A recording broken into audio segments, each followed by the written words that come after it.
Hola, ¿cómo están? Bienvenidos y bienvenidas a mi canal. Soy Yami Malamud Tarot y en el día de hoy vamos a tener una masterclass que está dirigida a observar lo que son las flores y los frutos dentro del tarot Rider-Waite-Smith.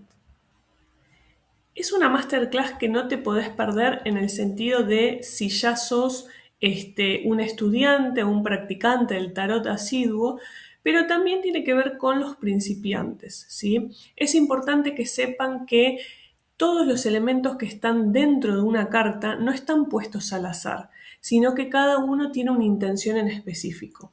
Muchas veces pasa que cuando uno está haciendo una interpretación o una sesión, se basa en las palabras clave o significados generales.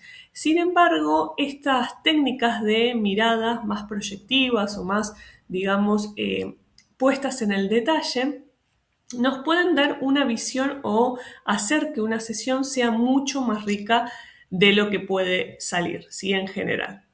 Entonces, los invito, sí, a tener su mazo de tarot. Siempre les digo, algo para anotar, se hacen una rica bebida para tomar y, digamos, vamos a empezar a observar, ¿sí? Dentro de lo que es el mazo de tarot, cuáles son las cartas que tienen flores y frutos. Pero también les quiero decir que no nos vamos solamente a quedar en, bueno, la rosa o el lirio significa tal cosa, sino que vamos a ir un poquito más allá. Vamos a aprender algunas técnicas para identificarlos visualmente, también entender, digamos, qué representan y empezar a preguntarnos qué nos despiertan a nosotros cada uno de estos elementos. Así que quédate porque ya empezamos. Bien, pero antes de meternos de lleno, ¿sí? Para poder estudiar en un nivel más específico las diferentes cartas, hay que entender algo muy importante. El Tarot Rider-Waite-Smith es un mazo de principios del siglo XX, o sea, exactamente fue creado en 1909 en Inglaterra. ¿Qué pasa? En esa época lo que es el simbolismo con el tema de las plantas no era algo decorativo, no era algo porque sí, tenía que ver con un lenguaje en específico. Era un lenguaje que la gente culta por ahí de la época, que era la que, digamos, más conocía y más leía, era la que estaba como ducha en este lenguaje. Es decir, que cuando uno, digamos, utilizaba cierto tipo de planta, ¿sí? Tenía una representación específica, es decir, era definida como algo en específico. Tenemos las rosas, los lirios, los trigos, las granadas, las uvas. Cada una de estas plantas tenía y tiene una historia, pero en esa época, ¿sí? Es cuando se sella y se graba este lenguaje en específico. Es una historia que tenía que ver mucho con la Biblia, con la mitología griega, con el tema de la alquimia, la metafísica, el ocultismo y también la medicina tradicional. Digamos que tiene siglos de significados acumulados en una imagen que por ahí puede pasar desapercibida, ¿sí? Pero va mucho más allá. Entonces, cuando Pamela Colman Smith dibujaba una rosa en la mano, por ejemplo, del loco, o una granada en lo que es el manto de la sacerdotisa, o racimos de uva en la carta del diablo, no estaba simplemente adornando la carta, sino que estaba haciendo que ese, digamos, elemento hablara y tuviera una intención en específico, ¿sí? Nosotros cuando intentamos de entender, ¿sí? Y de aprender ese idioma, empezamos a leer este Rider-Waite-Smith en una profundidad mucho más completa y diferente a cualquier otro tipo de mazo. Entonces, por eso siempre hago hincapié en tratar de, una vez que yo aprendo el tarot, ir un poco más allá, generar una interpretación más profunda y más detallada. Bien, ahora vamos a la pregunta, sí, que ustedes ven en pantalla, que es, bueno, entonces, ¿cómo identificamos, digamos, las flores, ¿no? Y frutos, básicamente. Bueno, antes de poder, digamos, verla, y esto como que parece obvio casi siempre, pero en general no lo es, porque muchas veces, ¿qué pasa? Son elementos muy pequeños, ¿sí? O que a veces aparecen en el fondo de una carta o están utilizadas de una manera que, digamos, no son reconocibles a simple vista. Entonces, uno tiene que empezar a afinar la vista y ver qué es lo que aparece más frecuentemente, ¿sí? Entonces vamos a partir de la base de que Pamela Colman Smith, cuando ilustra, no va a poner una sola planta o flor, sino que va a poner diferentes. En la masterclass del día de hoy no vamos a abarcar todas las flores ni todos los frutos que aparecen, sino que vamos a ver los que más frecuentemente podemos ver en las diferentes cartas. Entonces, el primer ejemplo que podríamos dar es el de la rosa. La rosa es probablemente como la flor más presente en lo que es todo el mazo. La vas a encontrar, por ejemplo, en la carta del loco, en la carta del mago, en la fuerza, en los arcanos menores, ¿sí? En la muerte, por ejemplo, en el 2 de bastos. Siempre es como una representación de lo que es la rosa más estilizada. Siempre se la va a como ver limpia la imagen de la rosa. Los pétalos se los puede ver como redondeados. Generalmente pueden ser de color rojo o de color blanco y a veces pueden llegar a tener espinas visibles en el tallo solamente en algunas cartas en específico. Vuelvo a recordar que no va a ser el tema de las espinas en todas. ¿Por qué? Porque tienen una intención en específico, ¿sí? Bien, después otra de las flores o plantas que aparece más frecuentemente, flor diríamos, es el lirio, ¿sí? El lirio, por ejemplo, puede aparecer junto a las rosas dentro de lo que es el mago y también en el arcano de la templanza. Es como el lirio va a aparecer como más alargado, con pétalos que se abren hacia afuera y generalmente en el Rider-Waite-Smith vamos a ver lirios de color blanco. Ahora, ¿qué pasa con el trigo, por ejemplo? El trigo aparece sobre todo más abundante en lo que es la carta de la emperatriz, alrededor de toda su figura. Son como esas espigas doradas que salen desde el suelo y que podés identificarla por la forma característica de lo que es la espiga de cereal, ¿sí? Entonces te das cuenta directamente al ver la carta y al ver la imagen que eso que tiene ahí la emperatriz es trigo. Después otra de las figuras que aparecen más frecuentemente son las uvas.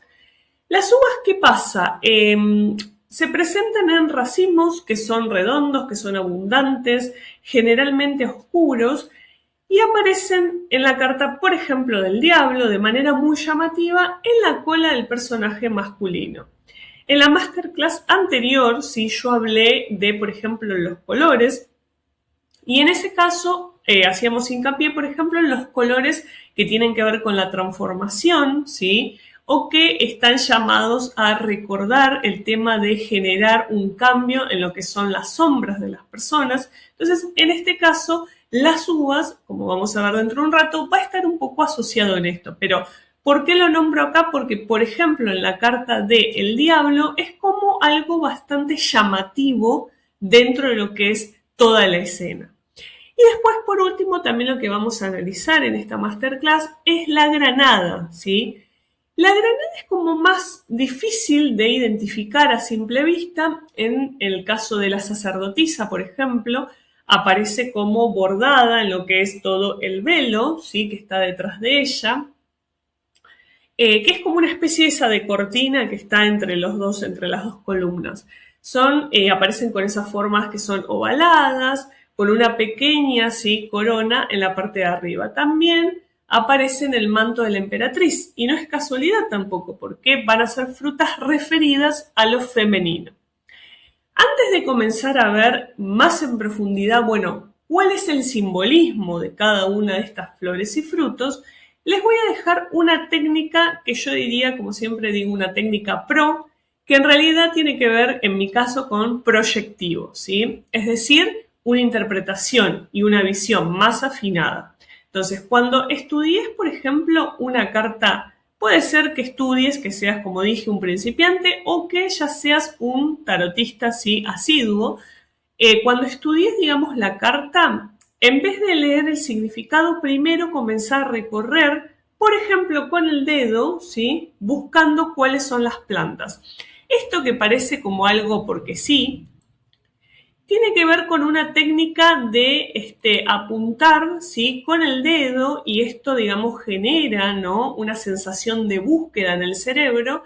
Entonces hace que vos te enfoques en ese elemento y en la búsqueda, además de ese elemento. Entonces, que empieces a anotar, una vez que empezás a generar esta técnica, bueno, ¿qué es lo que hay acá? ¿Qué es lo que yo veo? ¿Dónde está ubicado este elemento? ¿Está en el fondo? ¿Está en primer plano? ¿Se ve como algo vivo, sí? ¿O está más bien como algo sin color, sin brillo, como si fuera algo seco? ¿Sí? Esta es una de las técnicas que ustedes pueden empezar a aplicar con respecto a las plantas y los frutos y las flores, ¿sí? Así que ahora vamos a seguir con el simbolismo profundo de cada una de estas flores y plantas. Bien, bueno, ahora que ya sabemos cómo identificarlas, sí que yo les di la técnica, vamos a hablar de, bueno, de qué significa cada una de estas flores, frutos o plantas. Y acá es como donde empieza realmente a ponerse como algo, digamos, fascinante y espectacular. ¿Por qué? Porque en una interpretación o en una sesión yo puedo ver, por ejemplo, un elemento, ¿sí? De estos de los que estamos hablando y puede ser un disparador para que yo interprete un detalle en específico del consultante, ¿sí? Bien, vamos a comenzar con el primer ejemplo, que es la rosa. La rosa me va a indicar pureza y pasión juntas, ¿sí? Es decir, estos dos atributos en conjunto. La rosa es el símbolo occidental, ¿sí? Digamos, de una de las flores más como cargadas de significado, ¿no? Que existen en el mundo occidental. En el Rider-Waite-Smith el color también va a importar muchísimo, como lo dije en la masterclass anterior. La rosa blanca, por un lado, va a representar, por ejemplo, lo que es la pureza, la inocencia, el pensamiento no contaminado. Por ejemplo, en la carta del loco, ¿sí? El personaje lleva en la mano esta rosa blanca y lo que nos está diciendo es algo sobre el estado, ¿sí? De apertura y de frescura con el que uno da el primer paso, ¿no? En la acción. Entonces, me marca este elemento en específico, me marca un atributo a la vez de esta escena. En cambio, en el caso de la rosa roja, podríamos atribuirle al tema del deseo, de la pasión, de lo que es el amor físico terrenal, también de lo que es la voluntad activa, ¿no? Aparece, por ejemplo, mucho en dos cartas de los arcanos mayores, que es la fuerza, ¿sí? Y la muerte, pero también aparecen los arcanos menores, ¿sí? Estas dos cartas, que aunque parecen opuestas, ¿sí? Tanto la fuerza como la muerte, comparten esta energía de transformación intensa, que era lo que yo había dicho recién, por ejemplo, del color violeta. Y digamos, en la carta de la muerte también se lo puede ver este elemento como algo muy lindo. ¿Por qué? Porque las rosas blancas adornan todo lo que es el estandarte negro, ¿no? Que lleva la figura de la muerte.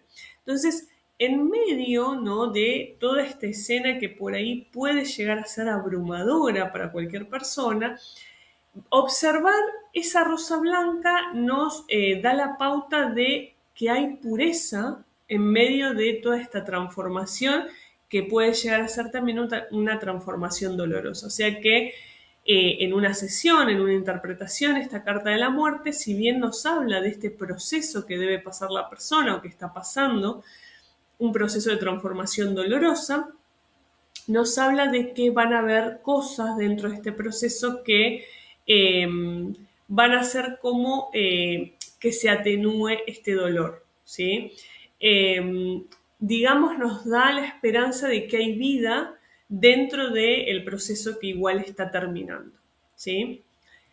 Bien, después con respecto a el lirio, por otro lado, el lirio nos habla de lo que es la mente elevada.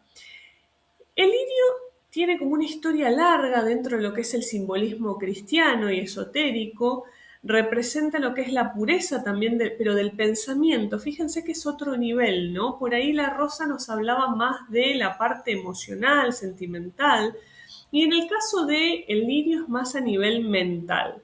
Entonces, representa esta también nivel mental y espiritual, ¿no? Una elevación espiritual, la mente y la conciencia que trasciende, ¿no? Lo material.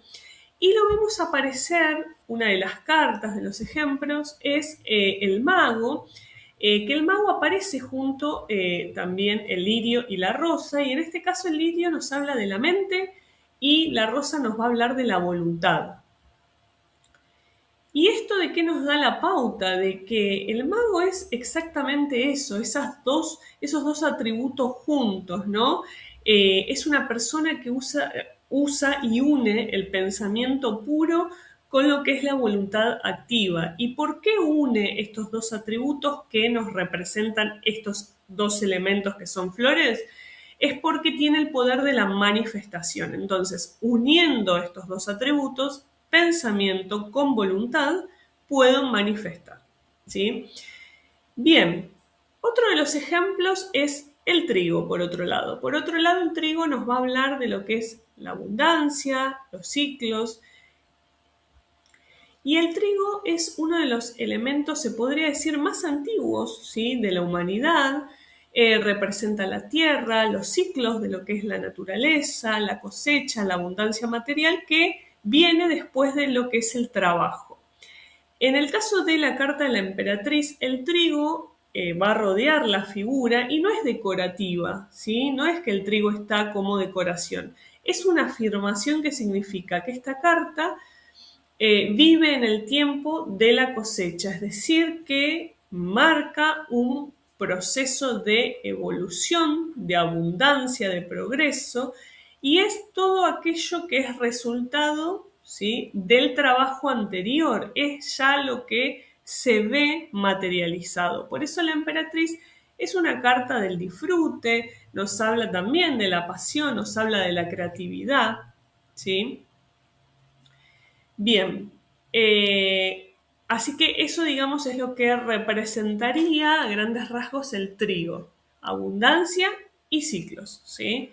¿Lo puedo encontrar en otra carta? Sí, pero en este caso nos vamos a enfocar en específico a lo que es la emperatriz. Por último, vamos a ver dos ejemplos más, que son las uvas, por un lado, que nos hablan, como yo dije anteriormente, nos hablan del placer, nos hablan del exceso y nos hablan también de la dualidad. Las uvas, digamos, tienen como una dualidad muy interesante. ¿Por qué? Porque por un lado representan la alegría, el placer, la celebración. Por ejemplo, se ve en el 3 de copas, en la carta de la celebración en sí. Pero en la carta, por ejemplo, de el diablo, ¿sí?, estas uvas van a ser diferentes. ¿Por qué? Porque son uvas que tienen un color más oscuro, que están en la cola de esta figura, ¿sí?, que es una figura que está encadenada. Y ahí, digamos, como que el placer se convirtió ya en una dependencia y la abundancia que se tenía, ¿sí?, en una atadura. Entonces, fíjense cómo un mismo símbolo también puede ser que hable de cosas opuestas en diferentes cartas, dependiendo del contexto. Entonces eso es en lo que quiero hacer hincapié en esta masterclass, ¿no? Que también puede pasar que hayan elementos que tengan significados, ¿sí?, parecidos o similares, pero que signifiquen, depende del contexto, una cosa u otra. Por último, en el caso de la granada hace hincapié en lo que es, primero, la energía femenina, ¿sí?, la energía yin, y también nos hace referencia a lo que está dentro, ¿sí? ¿Por qué? La granada es uno de los símbolos más ricos en lo que es todo el mazo. Viene, por ejemplo, de la mitología griega, viene del mito de Perséfone y el inframundo, pero también, ¿sí?, del simbolismo hebreo, donde la granada representa la sabiduría y la multiplicidad. ¿Por qué? Porque cuando abrís una granada te encontrás dentro con una cantidad impresionante de semillas. Entonces, lo que parece un fruto único, ¿sí?, contiene multitudes de, digamos, partecitas. Entonces, en la sacerdotisa, ese velo o esa cortina que tiene por detrás, tiene bordada como estas granadas. Es casi como un umbral, se podría decir, ¿no? Entonces es algo que representa el límite entre lo visible y lo invisible. Y también nos habla del conocimiento que se muestra y del conocimiento que se guarda, ¿sí?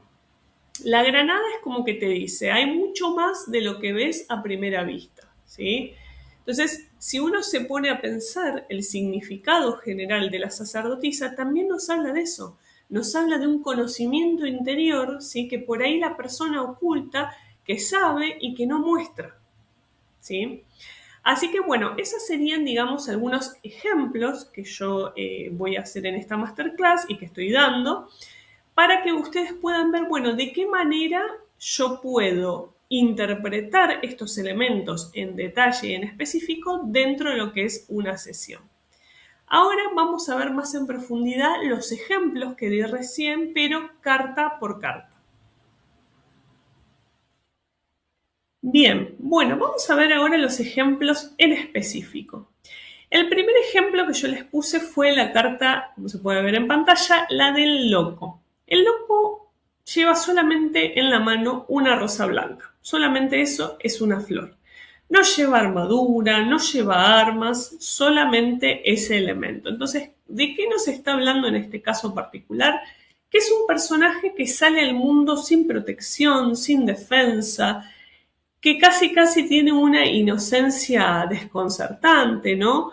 Esta rosa blanca, sin embargo, no marca alguien ingenuo, sino que nos habla de una apertura pura, ¿no? De esperar algo de una manera más, no sé si totalmente inocente, pero sí puro, sin dobles sentidos, por así decirlo. Es una mente que todavía no fue contaminada, ¿sí? Por eso es el arcano número 0. No fue contaminada por el miedo, por el fracaso, por los pensamientos negativos. Por ejemplo, muchos a veces nos preguntamos, al tener por ahí creencias limitantes, bueno, ¿y si esto me sale mal? ¿Y si no funciona? Entonces, el loco es una de esas cartas que nos invitan a confiar en el universo, y a vivir un poco también en lo que es la incertidumbre, ¿no? Sin tener que saber todo o el próximo paso que voy a dar. Desde lo que es, digamos, el tarot proyectivo, te puedes preguntar, por ejemplo, cuando vos mirás, ¿no?, esta carta, y en particular cuando mirás esa rosa, ¿qué es lo que te genera? Yo lo pregunto mucho en mis clases, a mis alumnos de, bueno, ¿qué les genera, no, cada uno de estos elementos? Así como lo mismo con los colores. Entonces, me genera ternura, tengo envidia de esa libertad porque o rechazo o me incomoda, ¿no? Eso. Algo, digamos, de vos mismo, ¿no? Entonces, esa respuesta, digamos, está en la lectura también personal de cada uno. ¿Por qué? Porque tiene que ver con el autoconocimiento. Entonces, apunto esto para que, si ustedes quieren anotar y hacer este ejercicio, después me dejen abajo cómo les va o cómo les fue con estas técnicas proyectivas, ¿sí? Yo siempre, vuelvo a aclarar, respondo todos los mensajes, y no se olviden también que yo lo tengo puesto en una de las placas, en mi Instagram, Espacio Tu Estrella, y también subo mucha información y también tengo mucho feedback, ¿sí?, con quienes son mis seguidores. Así que cualquier comentario o sugerencia que quieran hacerme o contarme, ¿sí?, mientras van haciendo estos ejercicios, bienvenido sea, y un gusto, porque yo los voy a comentar, sí, a cada uno, ¿sí? Bien, bueno, seguimos ahora con el ejemplo número 2, ¿sí?, que yo les puse ahí, que es el de la emperatriz. La emperatriz por ahí es la carta que suele verse, es una carta que suele verse muy cargada, ¿no?, por el tema de la vegetación en todo lo que es el mazo. Es como una de las cartas más verdes, ¿no?, más referidas a lo que es la naturaleza. Hay trigo, hay árboles, hay flores también en la corona. Todo crece alrededor de ella. En su vestido también se ve, por ejemplo, la granada. Pero el trigo, en este caso el trigo que está en el piso, nos habla de una abundancia de tipo material, de toda aquella cosecha, ¿sí?, de resultado de un trabajo anterior, de lo que se produce cuando uno nutre algo con paciencia, ¿no? Las flores también en su corona hablan de una sensibilidad que no es solamente terrenal, sino que va más allá. Hay belleza, ¿no?, en la carta. Nos habla de también con el símbolo de Venus, de ese amor propio, ¿no? Entonces, yo te invito también con esta carta, cuando mirás esta carta, preguntarte si sentís calidez, si sentís rechazo o incomodidad, si también sentís la presión, por ejemplo, de ser fértil, de ser creativa, de ser productiva todo el tiempo de tu vida, si sentís que nunca llegás a ser abundante, como la emperatriz, entonces que comiences a preguntarte esto y te invito también a trabajar con la energía de cada uno de estos arcanos. Y si te gusta, por ejemplo, el tema del trabajo proyectivo, el trabajo de las sombras de cada uno de estos arcanos, también me lo dejes en comentarios, así por ahí hacemos alguna masterclass de eso.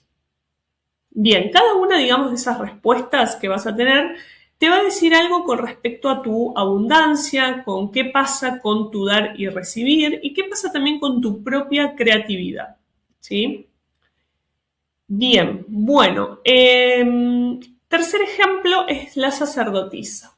Ahora, ya en este caso hablamos de las granadas, ¿sí? Que podíamos ver en el velo o en la cortina que ella tiene por detrás, pero quiero que nos quedemos un momento más con esta carta, ¿no? Y que nos fijemos, ¿no? Que las granadas están bordadas, no son frutos reales, no son representaciones de frutos, ¿sí? Entonces, están en un tejido, en un umbral, en un velo. Eso dice algo como muy lindo, por un lado, y llamativo, por otro, porque tiene que ver con el conocimiento que guarda este personaje, que es la sacerdotisa, que no es concreto y tampoco es algo tangible, ¿no? Es un tipo de sabiduría que no se aprende de un libro, ¿sí? Sino que se porta, se lleva en el cuerpo y tiene que ver más con un conocimiento que tengo interior, por ejemplo, de uno mismo, pero que muchas veces no se manifiesta, muchas veces se oculta. Entonces, cuando ves esta carta, ¿qué te pasa? ¿Sí? ¿Te gusta? ¿Sentís rechazo? ¿Sentís que ese velo te invita a pasar o te separa de algo más allá que todavía no podés alcanzar? También que te puedes preguntar con esta carta si te pones a trabajar, si de manera proyectiva, es que si hay conocimiento en tu vida que todavía sigue detrás de un velo y que todavía no cruzaste por miedo, porque no pudiste o porque simplemente no querés. Entonces, ¿qué es lo que está pasando con eso? Es una carta que te invita a preguntarte si estás desarrollando intuición, ¿sí? O si tenés miedo a hacerlo, ¿sí? Bien, y el otro caso, que es el cuarto caso que yo puse en pantalla, es el del diablo. Como dije anteriormente, tiene que ver con el tema de las uvas, ¿sí? Y es una carta bastante, a mí me gusta mucho, ¿por qué? Porque está muy ligado al tema de, otra vez, el tarot proyectivo. Así como quizá la carta de la emperatriz está más ligada al tarot creativo. En este caso, el simbolismo, que es un simbolismo vegetal, está como completamente invertido a lo que se conoce. Es decir, las uvas y los frutos que aparecen en la cola de este personaje que está encadenado son en realidad oscuros, son como pesados, ¿sí? No son la abundancia alegre de una cosecha, o como dije también, lo que aparece en los frutos del 3 de copas, sino que en este caso es un placer que se fue más allá y se pudo haber convertido en una adicción, en un hábito, en algo que te generó dependencia, que te encadenó a algo, ¿sí? Entonces, también es una super carta para trabajar este tema de, bueno, ¿qué me genera esto a mí personalmente? ¿Me incomoda? ¿Me gusta? ¿Sí? ¿Me genera rechazo? ¿Reconozco algo de mi propia vida que alguna vez fue un placer y después se convirtió en una adicción o en algo más pesado? ¿Sí? Esa es una de las preguntas que yo puse, ¿sí? que les digo para que ustedes anoten, para que puedan hacerse también a ustedes mismos, ¿sí? Bien, hasta acá tenemos entonces esta parte que tiene que ver con los ejemplos. Ahora vamos a seguir con las técnicas para trabajar con flores y frutos, en tus lecturas de tarot. Bueno, ahora vamos a técnicas, ¿sí?, para trabajar con flores y frutos en las lecturas. Y sobre todo tiene que ver, vuelvo a repetir, lo que yo estoy enseñando en estas masterclass es para afinar la observación, para generar una interpretación más detallada, más que acudir a los significados generales o a las palabras claves, como otro tipo de interpretación más específico. En este caso, la técnica 1 yo lo llamo el inventario botánico, porque antes de interpretar la carta, yo lo que te pido en esta técnica es que hagas una lista del arcano que empieces vos a observar, entonces que empieces a ver cuáles son los elementos vegetales que ves. Solamente hacer una lista. Y después también agregale a esa lista algunas preguntas como ¿qué predomina? ¿Sí? Si las flores o los frutos, si hay plantas vivas o si hay plantas secas o como si estuvieran muertas, y si los colores son más cálidos o más fríos. ¿Sí? Las flores hablan de un potencial, de algo que está en proceso, de algo que todavía está desarrollándose. En cambio, los frutos nos van a hablar más del resultado, de todo aquello, de aquellas cosas que ya maduraron, ¿sí?, que ya se desarrollaron, y es como lo que vos ya estás listo para cosechar o para, digamos, hacer caer, ¿sí? Bien, la técnica número 2 tiene que ver con el contraste entre cartas. Cuando en una lectura aparecen dos cartas seguidas y en una hay flores y en la otra hay frutos, hay como una combinación que nos muestra algo clave, una historia. ¿Qué pasó entre esas dos cartas? ¿Qué fue lo que maduró? Porque si primero tengo flores y después tengo frutos, nos está hablando de esa maduración, de ese proceso, ¿sí?, por el que pasó la persona. Entonces, digamos, observar bien, ¿sí?, qué pasa con la posición, si una está antes o la otra está después, ¿sí? Entonces, es un poco dejar que las plantas, ¿no?, de una carta dialoguen con las de la siguiente de una manera hermosa, entonces se genera un hilo como más narrativo. Entonces eso es una de las técnicas que a mí también, por ejemplo, me deja leer combinación de cartas, ¿sí? Bien, la técnica número 3 es la técnica de la pregunta proyectiva. ¿Esto qué significa? Si vos ves una carta, un arcano, y hay una flor, un fruto o algo que te llama la atención, pero no sabes por qué es, empezá a preguntarte, ¿sí? Esto es como un ejercicio para que primero lo hagas con vos mismo o con vos misma y después que lo lleves a, si haces sesiones o interpretación, a un nivel más alto. Que te preguntes qué asocio yo, ¿no?, con esta planta. No es en este caso lo que debería significar o lo que, por ejemplo, pudieron haber visto en esta masterclass, sino qué es lo que a vos te recuerda o te dispara en tu mente. En este ejercicio, cualquier respuesta va a ser válida, ¿sí? ¿Por qué? Porque tiene que ver con algo muy personal en este caso. Y es como un punto de entrada a la carta. Si estás, en este caso, ya no haciéndolo para vos, sino en una sesión, sería más como un punto ciego, como un punto clave, en donde la carta o las cartas que te quieren decir algo en específico. Y la técnica 4 es la de el color, ¿sí?, el color primero. Entonces, antes de identificar la planta, el fruto, la flor, mira qué color es, ¿sí? El color, digamos, como dije en la masterclass anterior, genera una reacción como inmediata, ¿sí?, en el cuerpo. Por eso existe, por ejemplo, la colorimetría. Entonces, antes de que la mente categorice cada uno de los colores, por ejemplo, no sé, el rojo debería significar pasión, tal. Bueno, no, ver un poquito más allá y darme cuenta de, por ejemplo, el color que estoy viendo es más bien luminoso, está más apagado, está más brillante, si es un amarillo luminoso, un rojo intenso, un verde más apagado. Entonces empezar por ahí, ¿no?